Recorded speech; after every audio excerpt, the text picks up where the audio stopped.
कि ईरान के साथ अमेरिका और इजराइल की लड़ाई जो है, उससे पाकिस्तान में क्यों हड़कंप मचा हुआ है? पाकिस्तान के राष्ट्रपति जरदारी क्यों बात कर रहे हैं कि भारत के साथ युद्ध होने वाला है?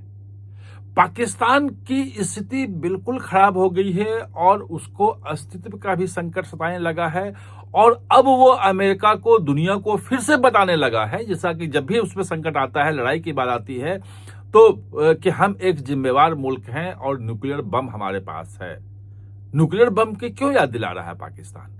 इन तमाम चीजों को हम समझेंगे क्योंकि जो जियोपॉलिटिकल चेंजेस आ रहे हैं, खासतौर पे ईरान में अगर सत्ता परिवर्तन होता है, रिजीम चेंज जिसे कहते हैं, तो उसका कितना इंपैक्ट होगा पूरे इलाके पे, वो आप सोच नहीं सकते हैं। और कूटनीतिक मामले में जो ऑपरेशन सिंदूर के बाद एक फर्म हायर करके उसको पैसे खिला करके और जनरल मुनीर जो है वो लंच कर आए वहां अमेरिका राष्ट्रपति ट्रंप के साथ और उनको एक गोले गोले दिखा, कहा कि देखो ये हमारे पास क्या बोलते हैं रेयर अर्थ मिनरल्स हैं, उस ढंग का रेयर अर्थ मिनरल होता नहीं, उसमें मजाक भी उड़ा कि इस ढंग का रेयर अर्थ मिनरल कैसे होता है कि आप ब्रीफ केस में ले जाकर दिखा रहे हो। खैर वो सब किया।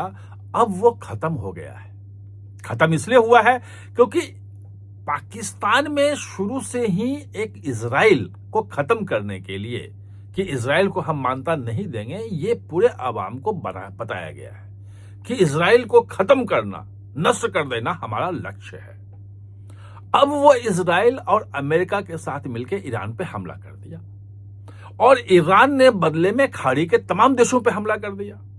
वो सऊदी अरब भी है, कतर भी है, यूएई भी है। पाकिस्तान के लिए समस्या ये है कि पाकिस्तान को मजबूरन अपने अवाम के दबाव में अमेरिका का जो हमला है उसकी निंदा करनी पड़ी और खास तौर पे जो खमेनेई जो मारे गए हैं उनकी निंदा करनी पड़ी।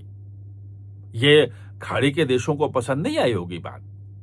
भारत इसमें चुप्पी साधे रहा और बचा रहा और भारत के प्रधानमंत्री सब लोगों से बातचीत भी कर रहे हैं। 2 दिन पहले नेतन्याहू के साथ ही मिलकर आए थे और सर्जी गोर जिस ढंग से भारत के साथ घूम रहे हैं, प्रधानमंत्री से पिछले दिनों जो वो सेमीकंडक्टर वाले कारखाने गुजरात में वो वहां भी गए थे और जो खेल कर रहे हैं, तो उसमें पाकिस्तान कहीं अलग थलग पड़ गया है।